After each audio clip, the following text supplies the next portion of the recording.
Hello friends, आज हम start करेंगे वोकैबुलरी का पार्ट 2। वोकैबुलरी का पार्ट 2 पढ़ेंगे आज हम। और इसके अंदर आज हम 20 से 25 वोकैबुलरी बहुत अच्छी ट्रिक के साथ हम याद करेंगे। चलिए वीडियो स्टार्ट करते हैं। पहला वर्ड है मैलिडेशन।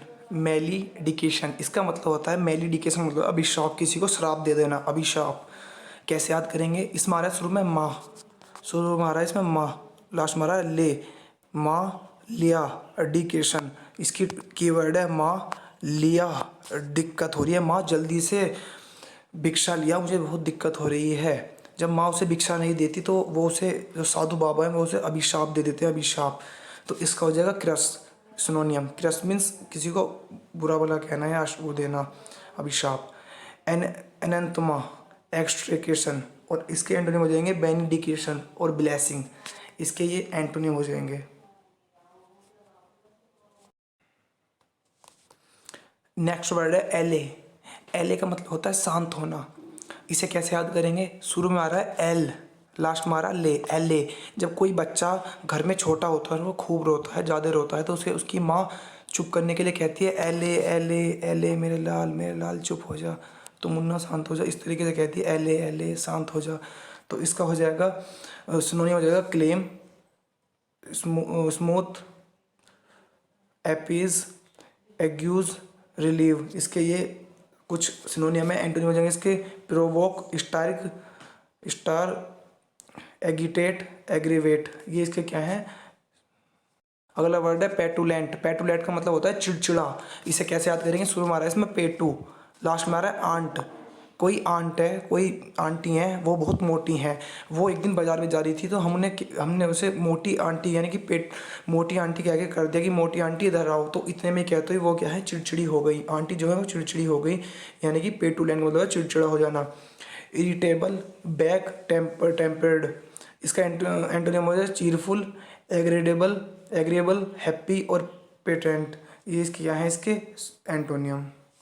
अगला वर्ड है मोनोटोनी। मोनोटोनी का मतलब होता है, मोनो मीन्स एक, ये तो सबने पढ़ा है, बाई मीन्स दो, ट्राई मीन्स तीन, तो मोनो मीन्स एक, टोनी मीन्स टून। अब हमेशा एक व्यक्ति मेरे साथ रहता है, दोस्त है मेरा, वो हमेशा एक ही गाने को बजाता है, एक ही ट्यून को बजाता है, तो मैं उस गाने से क्या हो जाता हूँ, निराश हो जाता हूँ, बोर हो जाता हूँ मैं उस गाने से बार बार सुनने से। तो इसका सिनोनिम हो जाएगा बोरडम, डलनेस, कलरलेसनेस या सेमनेस, यानी कि बहुत नीरस हो जाना। एंटोनियम हो जाएगा इसका लाइवलेसनेस, एक्सिटीमेंट। ये इसके एंटोनियम है। अगला है रिपोज। रिपोज, सी हमारा शुरू में री, लास्ट में आ रहा है पोज, रिपोज। जब कोई हीरो या हीरोइन किसी स्टूडियो में जाता है और वहाँ शूटिंग कराता है, तो सबसे पहले वो दूसरे शूटिंग के लिए जाता है तो सबसे पहले वो क्या लेता है, पोज लेता है, विश्राम लेता है। री मीन्स दोबारा, पोज मीन्स पोज। री दोबारा शूटिंग के लिए वो क्या करता है, पहले एक पोज लेता है, छोटा सा विश्राम लेता है।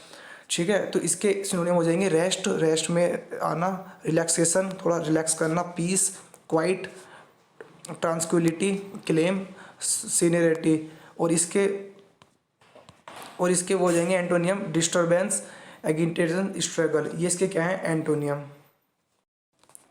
अगला वर्ड है व्रोथ। व्रोथ का मतलब होता है गुस्सा होना। लास्ट में आ रहा है, इसमें ढंग से देखो, रथ, रथ। जब रथ पर चढ़ने के बाद जो योद्धा होते थे उस समय महाभारत के टाइम पर, वो रथ पे चढ़ते ही अगर उनका रथ खराब हो गया, कुछ हो गया, तो उन्हें क्या हो जाता, गुस्सा आ जाता, गुस्सा आता था और वो लड़ते थे गुस्से में। ठीक है, तो इसका सिनोनिम हो जाएगा रेज, एंग्री, फुरी। और इसका अपोजिट हो जाएगा इनके एंटोनियम लव और हैप्पीनेस। ये इसके क्या है, एंटोनियम। अगला वर्ड है वेनिस। वेनिस, आप फोटो के साथ इमेज भी देखते चले। वेनिस, अगला वर्ड है वेनिस। वेनिस का मतलब होता है गायब हो जाना। कोई चीज़ हमारे शरीर पर या कहीं भी है वो गायब हो जाना। तो आपने देखा होगा वेनिस, वेनिस का एक पाउडर होता है, वेनिस पाउडर।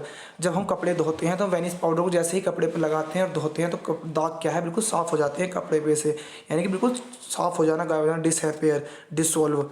और एंटोनिम हो जाएगा इसका अपेयर और एमर्ज। नेक्स्ट वर्ड है कंट्यूमेशियस। कंट्यूमेशियस का मतलब होता है किसी को अक्कड़ दिखाना या अवज्ञाकारी, किसी को अक्कड़ दिखाना। इसका ट्रिक हो जाएगी, शुरू में आ रहा है कौन, तू, मासी, कौन तू मासी, कौन है तू मासी। अगर कोई बच्चा अपने पिता से कहता है कि कौन है तू मेरी माँ की, तो वो आज्ञाकारी हो जाता है, अपने पिता से कहता है। तो इसका हो जाएगा रिक्लेट, रिक्लेसिरेंट और स्ट्रबॉर्न, इंट्रैक्टेबल, ओब्स्टिनेंट, और ये हो जाएगा अनयील्डिंग। ठीक है, और इसके एंटोनियम है ओबीडेंट, ट्रेकेबल, यील्ड। ये इसके क्या है एंटोनियम। अगला वर्ड है एनेंथमा। इसे कैसे याद करेंगे, ए से ए आ रहा है शुरू में, फिर नाथ माँ, यानी कि एक नाथ बाबा। नाथ बाबा जो है ना सुबह सुबह हमारे घर आए और नाथ बाबा ने जो है ना माँ से भिक्षा मांगी, माँ ने उसे भिक्षा नहीं दी, उन्होंने क्या है श्राप दे दिया, यानी कि उसे हमारी माँ को अभिशाप दे दिया, अभिशाप दे दिया, उन्होंने भिक्षा नहीं दी। तो बाबा ने क्या भिक्षा, यानी कि इसका हो जाएगा एक्सट्रीक्रिएशन, क्रस, मैलिडिकेशन, इम्प्रेक्शन। इसका एंटोनियम हो जाएगा वैलिडिकेशन, ब्लेसिंग और बेनिजी इसके एंटोनियम है। नेक्स्ट वर्ड है स्टिंजी। इसमें क्या है आप ढंग से देखो, इसमें आ रहा है कंजूस। इसका मतलब कंजूस। भाई इसमें आ रहा है स्टिंग, STING, स्टिंग। स्टिंग की बोतल तो सबने पी होंगी, स्टिंग की बोतल आती है पीने की, पेप्सी की, जिसे कहते हैं एनर्जी बूस्ट होती है, वो जो बोतल आती है। तो मैं एक दिन स्टिंग पी रहा था अपनी दुकान पे खड़ा हुआ, तो मेरे दोस्त आ गए, दोस्त के आते मैंने बोतल छुपा ली, कंजूसपना दिखा दिया जिससे वो ना पी लें। मैंने स्टिंग की बोतल क्या छुपा ली जिससे और ना पिए कोई। तो इसका हो जाएगा मिसेरिली, निगेरेंट, निगरेडली, पैर्सिमोनियस, और इसका एंटोनिम हो जाएगा सेल्फिश, सेल्फलेस, जीनियस, एक्स्ट्रावेजेंट। इसके क्या है ये एंटोनियम।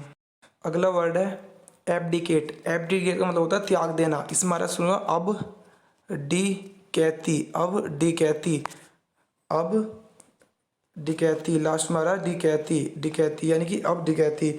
अब जो है ना, अब मैंने डिकैती जो है वो छोड़ दी। अब डिकैती क्या है, मैंने छोड़ दी कोई चीज़, त्याग देना, छोड़ देना। इसको हो जाएगा disown, spurn, renounce, give up, abnegate, abjure, abjure, wield, yield, forgo, abandon, छोड़ देना। एंटोनियम इसका डिफेंड, एज्यूम, रिमेन, होल्ड। ये क्या है इसके एंटोनियम। अगला वर्ड है मिसिव। मिसिव का वर्ड मतलब होता है पत्र, किसी को पत्र लिखना। इसमें हमारा शुरू में मिस। भाई जब हम पुराने ज़माने में कोई लोग अपनी गर्लफ्रेंड को मिस करते थे तो वो लेटर लिखते थे जिससे उन्हें मिस करिए उनके घर तक लेटर पहुंच जाए। तो पहले फ़ोन, इंस्टाग्राम, व्हाट्सअप, ये फेसबुक तो थे नहीं, तो वो लेटर भेज देते। तो उसमें हमारा मिस करते थे तो वो अपने घर क्या है या किसी को भी लेटर भेज देते लिख के। तो इसका हो जाएगा पत्र का हो जाएगा कम्युनिकेशन, लाइन, नोट। इसका एंटोनियम हो जाएगा स्पीच। ठीक है, स्पीच यानी कि स्पीच इसका अपोजिट। नेक्स्ट वर्ड है पल। पल का मतलब होता है मित्र, किसी का मित्र, यानी कि पल का मीन होता है मित्र। पल का मीन क्या होता है मित्र। तो हम इसे कैसे याद करेंगे, पल का मान होता है मीन। भाई पल, पल आ रहा है शुरू में। भाई जब मुसीबत आती है, मुसीबत के समय हर पल मित्र ही क्या है, हम हमारी उसकी याद आती है हमें और वही हमारे काम आता है। भाई वही मुसीबत हो गई कहीं स्कूल में या कॉलेज में, तो हमारा दोस्त ही क्या है हमारा साथ देगा, वही हमारा क्या है पल है, मित्र है। पल पल पर हमारा क्या है साथ देगा। बडी सिनोनियम है इसके friend, comrade, companion, fellow. Antonym इसका फोए, एनिमी, अगेनोइस्ट। इसके क्या है ये कुछ एंटोनियम।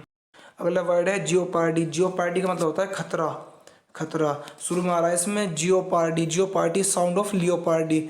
ऐसा पता लियोपार्ड ऐसा साउंड आ रहा है थोड़ा सा शुरू में साउंड आ रहा है जियोपार्ड, साउंड ऑफ लियोपार्ड, यानी कि तेंदुआ। मैंने इसका तेंदुए से लड़ने के लिए मतलब खतरे में, तेंदुए से लड़ने का मतलब है किसी खतरे में, खतरे की ओर जाना है, खतरे में पैर रखना। भाई हम किसी तेंदुए से लड़ेंगे तो खतरे में ही जाएंगे, सीधी सी बात है। तो सिनोनिम हो जाएगा इसका हैजर्ड, पेरिल, रिस्क। और एंटोनियम हो जाएगा इसका एंटोनियम सेफ्टी, प्रोटेक्शन। इसके क्या है कुछ एंटोनियम। अगला वर्ड है डिलेटरी। डिलेटरी का मतलब है सुस्त, कोई बहुत डिलेटरी हो। शुरू में बस इस वर्ड में तो शुरू में ही आ रहा है ढीला, DILA, DILA आ रहा है शुरू में ढीला, ढीला, DILA। तो ढीला का मतलब होता है बहुत, जो बिल्कुल कुछ काम ना करता हो, बिल्कुल ढीला ढाला इंसान, इस पर कुछ काम ना होता हो। भाई ढीला आदमी हमेशा क्या है आलकस ही रहता है, तो सबे पता है। तो सिनोनिम हो जाएगा इसका ट्रेडी, ट्रेडी, स्लोगिस, स्लोगिस, लेजी। एंटोनियम इसका पंचुअल और डेलीजिगेंट। इसका क्या है एंटोनियम। अगला वर्ड है इलास्टिक। इलास्टिक का मतलब होता है कोई चीज़ बिल्कुल फ्लेक्सिबल हो, यानी कि कोई लचीली चीज़, फ्लेक्सिबल चीज़। Elastic, elastic sound of plastic. Elastic में साउंड आ रही है ढंग से, बस पी लगा दो शुरू में, यहाँ पी लगा दो, यहाँ पर क्या है पी लगा दो, पी लगा दो, क्या है प्लास्टिक हो जाएगा, यानी कि प्लास्टिक जो कि लचीली होती है। इसका सिनोनिम हो जाएगा रेजिलेंट, पिलिलेंट और फ्लेक्सिबल। और एंटोनिम हो जाएगा इसका इनलास्टिक, जो लचीला ना हो, इनफ्लेक्सिबल जो फ्लेक्सिबल ना हो, इसके क्या है एंटोनियम। ग्रम्पी, ग्रम्पी का मतलब होता है चिड़चिड़ा, भाई बहुत ज़्यादा कोई चिड़चिड़ा होगा। इससे कैसे याद करेंगे, शुरू में आ रहा है इसमें गरम, GRUM गरम, गरम शुरू में आ रहा है, लास्ट में आ रहा है पी, लास्ट में आ रहा है पी, यानी कि भाई कोई चीज़ है गरम, हम किसी कोई हमारे घर में आया और हमने उसे गरम चाय पिया दी, गरम पी, गरम गरम चाय पिया दी, तो वो चिड़चिड़ा सा हो जाएगा, गुस्से में हो जाएगा, क्रोधित हो जाएगा, चिड़चिड़ा हो जाएगा बहुत ज़्यादा। भाई गर्म चाय पियाती है वो चिड़चिड़ा हो जाएगा, तो इसका है सिनोनियम बैड टेम्पर्ड, और है कैंटेंक्रियस और इरिटेबल। और इसके सिनोनियम क्या है, इसके सिनोनियम हो जाएंगे प्लीजेंट, इजी गोइंग और एड्रेबल, इसके क्या है एंटोनियम है। नेक्स्ट है, नेक्स्ट और लास्ट, हम आज हम 20 ही वर्ड पढ़ेंगे। ये हमारा कल हमने 10 पढ़ लिए थे, आज हम 20 पढ़ लेंगे, आज हमारे 30 वर्ड टोटल हो जाएंगे। ये पार्ट 2 है आज की वीडियो का, लास्ट वोकैबुलरी है। अगला वर्ड है बस्टली, बस्टली का मतलब है शुरू में आ रहा है बस, TLE, लास्ट में आ रहा है टली, बस टली। भाई बस टली का मतलब होता है हड़बड़ी। भाई जब हम बस में चढ़ते हैं तो कभी कभी चढ़ते चढ़ते बस में जब हम हड़बड़ी में चढ़ते हैं तो हमारी क्या है टली लग जाती है, बस की जो टली होती है वो किसी ना किसी के लग जाती है। जब हम हड़बड़ी में चढ़ते हैं या बहुत फुर्ती से चढ़ते हैं तो वो बस क्या है हमारे लग जाती है, बस की टली। तो इसे कैसे याद करेंगे, हैस्ट, हुर्री, रस। और इसके वो हैं एंटोनियम, लेजीनेस, ये इसके क्या है एंटोनियम है। Thank you for watching my video. मिलते हैं कल फिर पार्ट 3 में, और कुछ आगे की वोकैबुलरी ट्रिक के साथ याद करेंगे। तो इसी तरीके से चैनल पर बने रहें, चैनल को सब्सक्राइब करें। Thank you.